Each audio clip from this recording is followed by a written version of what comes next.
ಎಲ್ಲರಿಗೂ ನಮಸ್ಕಾರ ವೀಕ್ಷಕರೇ. ಮಾನವ್ ಸುತಾರ್ ಮತ್ತು ರವೀಂದ್ರ ಜಡೇಜಾ ಬೌಲಿಂಗ್ ದಾಳಿಗೆ ಶ್ರೀಲಂಕಾ ಧೂಳಿಪಟ. ಇನ್ನು ಭಾರತದ ಹಿಡಿತದಲ್ಲಿ ಗಾಲೆ ಟೆಸ್ಟ್ ಕುತೂಹಲ ಕೆರಳಿಸಿದ 4ನೇ ದಿನದ ಆಟ. ಹೌದು ಸ್ನೇಹಿತರೆ, ಗಾಲೆ ಅಂತಾರಾಷ್ಟ್ರೀಯ ಕ್ರಿಕೆಟ್ ಕ್ರೀಡಾಂಗಣದಲ್ಲಿ ನಮ್ಮ ಭಾರತ ಮತ್ತು ಶ್ರೀಲಂಕಾ ನಡುವೆ ನಡೆಯುತ್ತಿರುವ ಮೊದಲನೇ ಟೆಸ್ಟ್ ಪಂದ್ಯದ 3ನೇ ದಿನದಂದು ಭಾರತ ತಂಡವು ಭಾರಿ ಮುನ್ನಡೆ ಸಾಧಿಸಿದೆ. ಹೌದು ಸ್ನೇಹಿತರೆ, ನಮ್ಮ ಭಾರತದ ಮೊದಲನೇ ಇನ್ನಿಂಗ್ಸ್ ಮೊತ್ತ 462 ರನ್ಗಳಿಗೆ ಉತ್ತರವಾಗಿ ತನ್ನ ಮೊದಲನೇ ಇನ್ನಿಂಗ್ಸ್ ಆಡಿದ ಶ್ರೀಲಂಕಾ ತಂಡ ಭಾರತೀಯ ಬೌಲರ್ಗಳ ಸಂಘಟಿತ ದಾಳಿಗೆ ಸಿಲುಕಿ 284 ರನ್ಗಳಿಗೆ ಆಲ್ಔಟ್ ಆದ್ರೆ ಆಯಿತು. ಇದರೊಂದಿಗೆ ಪ್ರವಾಸಿ ನಮ್ಮ ಭಾರತ ತಂಡವು 178 ರನ್ಗಳ ಭಾರಿ ಮೊದಲನೇ ಇನ್ನಿಂಗ್ಸ್ ಮುನ್ನಡೆ ಪಡೆದುಕೊಂಡಿದೆ. ಇನ್ನು 460 ರನ್ಗಳಿಗೆ 9 ವಿಕೆಟ್ ಕಳೆದುಕೊಂಡು 3ನೇ ದಿನ ಆಟ ಪ್ರಾರಂಭಿಸಿದ ನಮ್ಮ ಭಾರತ ತಂಡ ಕೇವಲ 2 ರನ್ ಗಳಿಸಿ 462 ರನ್ಗಳಿಗೆ ಆಲ್ಔಟ್ ಆಯಿತು. ಆನಂತರ ಬ್ಯಾಟಿಂಗ್ ಶುರು ಮಾಡಿದ ಶ್ರೀಲಂಕಾ ತಂಡ ಮೊದಲನೇ ಇನ್ನಿಂಗ್ಸ್ ನಲ್ಲಿ ಕೇವಲ 284 ರನ್ಗಳಿಗೆ ಕುಸಿದಾದರೆ ಬಿದ್ದಿದೆ. ಇದರೊಂದಿಗೆ 3ನೇ ದಿನದ ಆಟ ಮುಗಿದಿದೆ ಅಂತಾನೆ ಹೇಳ್ಬಹುದು. ಇನ್ನು ಭಾರತದ ಬೃಹತ್ ಮೊತ್ತವನ್ನು ಬೆನ್ನಟ್ಟಿದ ಶ್ರೀಲಂಕಾ ತಂಡ ಭಾರತೀಯರ ದಾಳಿಗೆ ತತ್ತರಿಸಿ ಹೋಯಿತು. ಸಿರಾಜ್ ಅವರು ಮೊದಲನೇ ಓವರ್ ನಲ್ಲಿ ಫರ್ನಾಂಡ ವಿಕೆಟ್ ಪಡೆದು ಬ್ರೇಕ್ ಥ್ರೋ ಆದ್ರೆ ನೀಡಿದರು.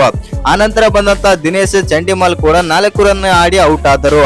ಇನ್ನು ಲೈರ್ ಉದಾರ ಕೂಡ 27 ರನ್ ಗಳಿಸಿ ಔಟ್ ಆದರು. ಇನ್ನು ಮಧ್ಯಮ ಕ್ರಮಾಂಕದಲ್ಲಿ ಬಂದಂತ ಕಮಿಂಡು ಮೆಂಡಸ್ 14 ಮತ್ತು ನಾಯಕ ಧನಂಜಯ ಡಿ ಸಿಲ್ವಾ 21 ರನ್ ಗಳಿಸಿ ಔಟ್ ಆದರು. ಇನ್ನು ಒಂದು ಹಂತದಲ್ಲಿ ಆತಿಥೇಯ ತಂಡ 99 ರನ್ ಗಳಿಗೆ 5 ವಿಕೆಟ್ ಕಳೆದುಕೊಂಡು ತೀವ್ರ ಸಂಕಷ್ಟಕ್ಕಾದರೆ ಸಿಲುಕಿತ್ತು.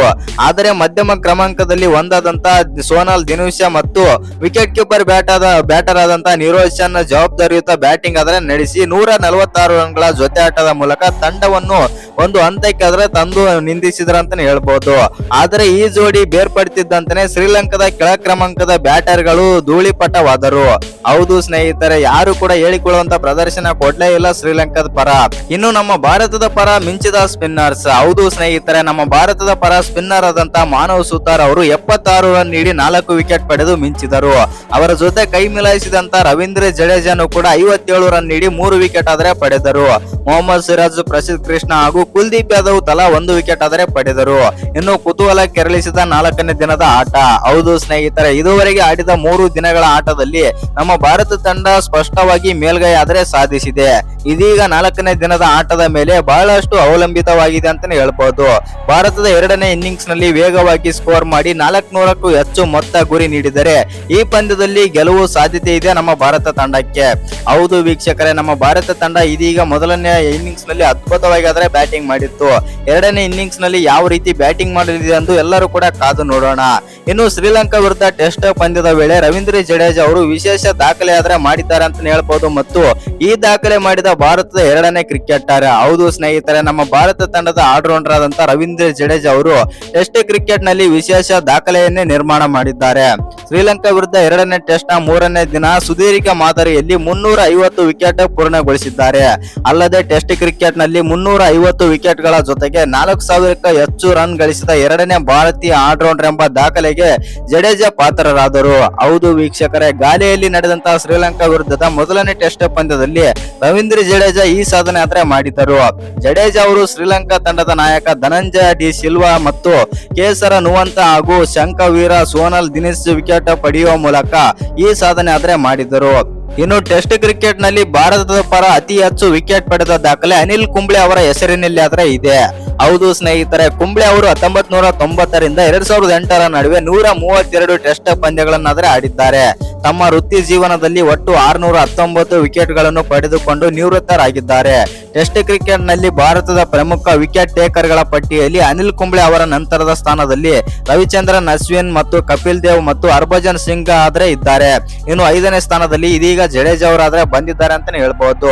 ಇನ್ನು ವಿಶ್ವದ 4ನೇ ಕ್ರಿಕೆಟರ್. ಹೌದು ಸ್ನೇಹಿತರೆ, ಟೆಸ್ಟ್ ಕ್ರಿಕೆಟ್ ನಲ್ಲಿ 350 ವಿಕೆಟ್ ಪಡೆದ ಭಾರತದ 5ನೇ ಬೌಲರ್ ಎಂಬ ಹೆಗ್ಗಳಿಕೆಗೆ ಪಾತ್ರರಾಗುವುದರ ಜೊತೆಗೆ ರವೀಂದ್ರ ಜಡೇಜಾ ಅವರು ಟೆಸ್ಟ್ ಕ್ರಿಕೆಟ್ ನಲ್ಲಿ 4000 ರನ್ ಹಾಗೂ 350 ವಿಕೆಟ್ ಗಳಿಸಿದ ವಿಶ್ವದ ಒಟ್ಟಾರೆಯಾಗಿ 4ನೇ ಮತ್ತು ಭಾರತದ 2ನೇ ಆಟಗಾರ ಎಂಬ ಕೀರ್ತಿಗೆ ಭಾಜನರಾಗಿದ್ದಾರೆ.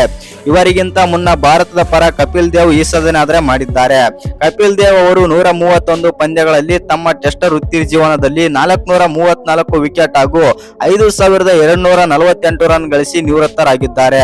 ಇನ್ನು ಎರಡನೇ ಸ್ಥಾನದಲ್ಲಿ ಬಂದ್ಬಿಟ್ಟು ಇಂಗ್ಲೆಂಡ್ ನ ಇಯಾನ್ ಬೆಥಮ್ ಆದ್ರೆ ಇದ್ದಾರೆ. ಹೌದು ಸ್ನೇಹಿತರೆ, 102 ಟೆಸ್ಟ್ ಪಂದ್ಯಗಳಲ್ಲಿ 5200 ರನ್ ಹಾಗೂ 383 ವಿಕೆಟ್ ಆದ್ರೆ ಪಡೆದಿದ್ದಾರೆ. ಇನ್ನು ಮೂರನೇ ಸ್ಥಾನದಲ್ಲಿ ಬಂದ್ಬಿಟ್ಟು ನ್ಯೂಜಿಲೆಂಡ್ ನ ಮಾಜಿ ನಾಯಕ ಆದಂತ ಡೇನಿಯಲ್ ವಿಟೋರಿ ಆದ್ರೆ ಇದ್ದಾರೆ. ಹೌದು ವೀಕ್ಷಕರೇ, 132 ಟೆಸ್ಟ್ ಪಂದ್ಯಗಳನ್ನು ನಡೆದಂತ ವಿಟೋರಿ ಅವರು ಬರೋಬ್ಬರಿ 4531 ರನ್ ಆದ್ರೆ ಬಾರಿಸಿದ್ದಾರೆ. ಇದರ ಜೊತೆಗೆ 362 ವಿಕೆಟ್ ಪಡೆದು ಈ ಸಾಧನೆ ಆದ್ರೆ ಮಾಡಿದ್ದಾರೆ. ಇನ್ನು ಐದನೇ ಸ್ಥಾನಕ್ಕೆ ಇದೀಗ ಜಡೇಜಾ ಅವರು ಮತ್ತೊಮ್ಮೆ ಕಾಲಿಟ್ಟಿದ್ದಾರೆ ಅಂತ ಹೇಳ್ಬಹುದು. ಆಲ್ರೌಂಡರ್ ಡಿಪಾರ್ಟ್ಮೆಂಟ್ ಅಲ್ಲಿ ಜಡೇಜಾ ಅವರು 4108 ರನ್ ಜೊತೆಗೆ 350 ವಿಕೆಟ್ ಆದ್ರೆ ಪಡೆದಿದ್ದಾರೆ. ಇನ್ನು ಈ ವಿಡಿಯೋ ಇಷ್ಟ ಆಗಿದ್ರೆ ಒಂದು ಲೈಕ್ ಮಾಡಿ, ಶೇರ್ ಮಾಡಿ, ಹಾಗೆ ಇನ್ನು ಯಾರ ಚಾನಲ್ಗೆ ಸಬ್ಸ್ಕ್ರೈಬ್ ಮಾಡ್ಕೊಂಡಿಲ್ಲ ಸಬ್ಸ್ಕ್ರೈಬ್ ಮಾಡ್ಕೊಂಡು ಬೆಲ್ ಐಕಾನ್ ಅನ್ನ ಆಲ್ ಇಟ್ಕೊಳ್ಳಿ. ಹಾಗೆ ಮರದೆ ವಿಡಿಯೋಗೆ ಒಂದು ಲೈಕ್ ಕೊಡೋದನ್ನ ಕೂಡ ಮರಿಬೇಡಿ. ಇನ್ನು ಟೆಸ್ಟ್ ಕ್ರಿಕೆಟ್ ನಲ್ಲಿ ಯಶಸ್ವಿ ಜೈಸ್ವಾಲ್ ಮತ್ತೊಮ್ಮೆ ಕಡಿಮೆ ಮೊತ್ತಕ್ಕೆ ಆದ್ರೆ ಔಟ್ ಆದ್ರು. ಆದರೆ ಈ ಬಾರಿ ಔಟ್ ಆದ ರೀತಿ ಮ್ಯಾನೇಜ್ಮೆಂಟ್ ಗೆ ಚಿಂತೆ ಆದ್ರೆ ತಂದಿಲ್ಲ. ಏಕೆಂದ್ರೆ ಜೈಸ್ವಾಲ್ ಚೆನ್ನಾಗಿ ಬ್ಯಾಟಿಂಗ್ ಮಾಡುತ್ತಿದ್ದ ಕ್ಷಣದಲ್ಲಿ ರನ್ ಔಟ್ ಆಗಿ ಪೆವಿಲಿಯನ್ ಗಾದ್ರೆ ಹಿಂತಿರುಗಬೇಕಾಯಿತು.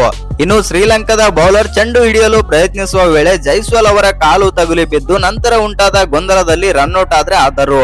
ಆದರೂ ಕೂಡ ಈ ಪಂದ್ಯದಲ್ಲಿ ಜೈಸ್ವಾಲ್ ಒಂದು ವಿಶಿಷ್ಟ ಸಾಧನೆಯನ್ನೇ ಮಾಡಿದ್ದಾರೆ. ಹೌದು ವೀಕ್ಷಕರೇ, ಇಲ್ಲಿಯವರೆಗೆ ಆಡಿರುವ ಎಲ್ಲಾ ಟೆಸ್ಟ್ ಪಂದ್ಯಗಳು ವಿಭಿನ್ನ ಮೈದಾನಗಳಾದ್ರೆ ಆಗಿವೆ.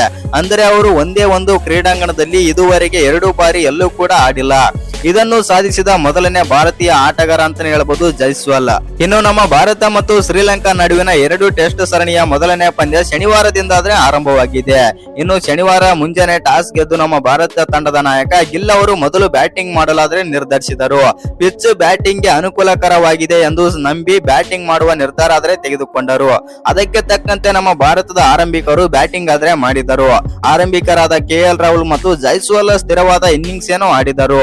ಬ್ಯಾಟ್ಸ್ಮನ್ ಗಳು ನೆಲೆಗೊಳ್ಳದಿರುವಂತೆ ಕಾಣುತ್ತಿದ್ದಾಗ ಯಶಸ್ವಿ ಜೈಸ್ವಾಲ್ ಅವರು ದುರದೃಷ್ಟಕರ ರೀತಿಯಲ್ಲಿ ರನ್ ಔಟ್ ಆದರಂತಾನೆ ಹೇಳ್ಬಹುದು. ಮತ್ತು ಆದರೆ ಇದರಲ್ಲಿ ಅವರ ತಪ್ಪಾದ್ರೆ ಇರಲಿಲ್ಲ, ಜೈಸ್ವಾಲ್ ಅವರ ತಪ್ಪು.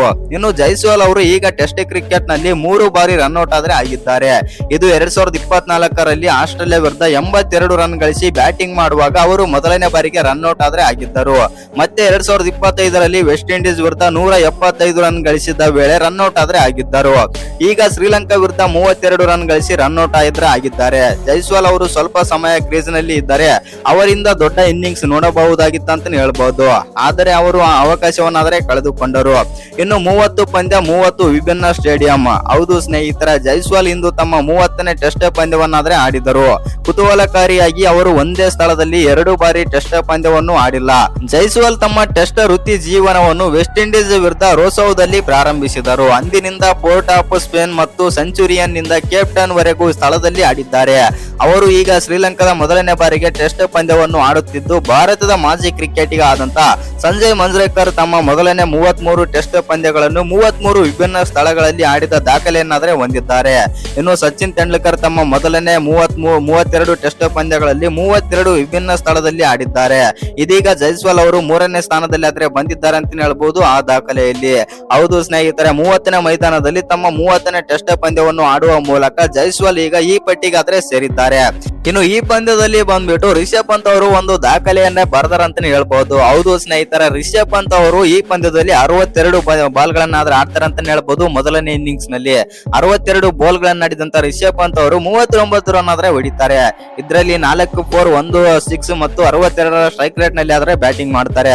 ಆದ್ರೆ ರಿಷಬ್ ಪಂತ್ ಅವರು ಒಂದು ಬಾಲ್ ಆದ್ರೆ ಆಡ್ತಾರೆ ಅಂತಾನೆ ಹೇಳ್ಬಹುದು. ಆ ಬಾಲ್ ಅಲ್ಲಿ 6 ಆದ್ರೆ ಹೊಡಿತಾರೆ. ಆ 6 ಬಂದ್ಬಿಟ್ಟು ಮೈದಾನದ ಆಚೆ ಹೋಗೋ ರೀತಿ ಆದ್ರೆ ಹೊಡಿತಾರೆ. ಅದನ್ನು ನೋಡಿದಂತ ಎಲ್ಲಾ ಪ್ರೇಕ್ಷಕರು, ಅಲ್ಲಿದ್ದಂತ ಪ್ರೇಕ್ಷಕರೆಲ್ಲ ಶಾಕ್ ಆಗ್ತಾರೆ. ಹೌದು ಸ್ನೇಹಿತರೆ, ಆ ರೇಂಜ್ ಗೆ 6 ಆದ್ರೆ ಹೊಡಿತಾರೆ ಅಂತಾನೆ ಹೇಳ್ಬಹುದು ರಿಷಬ್ ಪಂತ್ ಅವರು.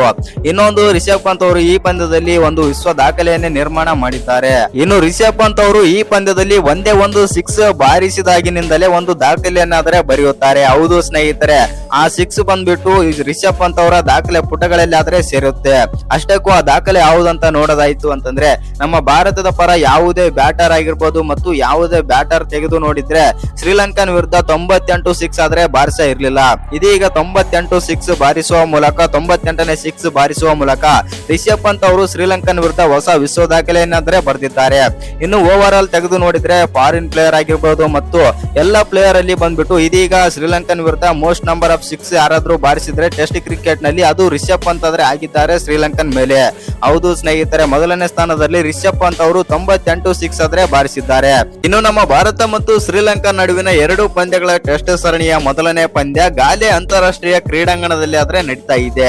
ಇನ್ನು ಈ ಪಂದ್ಯದ ಮೊದಲನೇ 2 ದಿನಗಳ ಆಟ ಅಂತ್ಯವಾಗಿದ್ದು ನಮ್ಮ ಭಾರತ ತಂಡ 9 ವಿಕೆಟ್ ಕಳ್ಕೊಂಡು 460 ರನ್ ಗಳಿಸಿ 3ನೇ ದಿನಕ್ಕೆ ಬ್ಯಾಟಿಂಗ್ ಆದ್ರೆ ಕಾಯ್ದಿರಿಸಿಕೊಂಡಿದೆ. ಹೌದು ವೀಕ್ಷಕರೇ, ಮಳೆ ಹಾಗೂ ತೆವರು ಭರಿತ ಮೈದಾನ ಕಾರಣದಿಂದಾಗಿ 2ನೇ ದಿನದ ಆಟವು ತಡವಾಗಿ ಆರಂಭವಾಯಿತು. ಆದರೂ ಕೂಡ ಆರಂಭಿಕ ಬ್ಯಾಟರ್ ಆದಂತಹ ದೇವದತ್ ಪಡಿಕ್ಕಲ್ ಅವರು ಆಕರ್ಷಕ ಶತಕದ ನೆರವಿನಿಂದ ಭಾರತಕ್ಕೆ ದೊಡ್ಡ ಮೊತ್ತನೇ ಸೇರಿಸಿದರು. ಹೌದು ಸ್ನೇಹಿತರೆ, ಮೊದಲನೇ ದಿನದ ಅಂತ್ಯಕ್ಕೆ 131 ರನ್ ಗಳಿಸಿ ಅಜೇಯರಾಗಿದ್ದಂತ ನಮ್ಮ ಕರ್ನಾಟಕದ ಎಡಗೈ ಬ್ಯಾಟರ್ ದೇವದತ್ ಪಡಿಕ್ಕಲ್ ಅವರು 2ನೇ ದಿನವೂ ಅದ್ಭುತ ಪ್ರದರ್ಶನ ಆದ್ರೆ ಕೊಟ್ಟರು. ಇನ್ನು ಅವರು ಅಸಿತಾ ಫರ್ನಾಂಡೋ ಅವರ ಬೌಲಿಂಗ್ ನಲ್ಲಿ 4 ಬಾರಿಸುವ ಮೂಲಕ 215 ಬಾಲ್ಗಳಲ್ಲಿ ತಮ್ಮ 150 ರನ್ಗಳ ಮೈಲುಗಲ್ಲನ್ನಾದ್ರೆ ದಾಟಿದರು.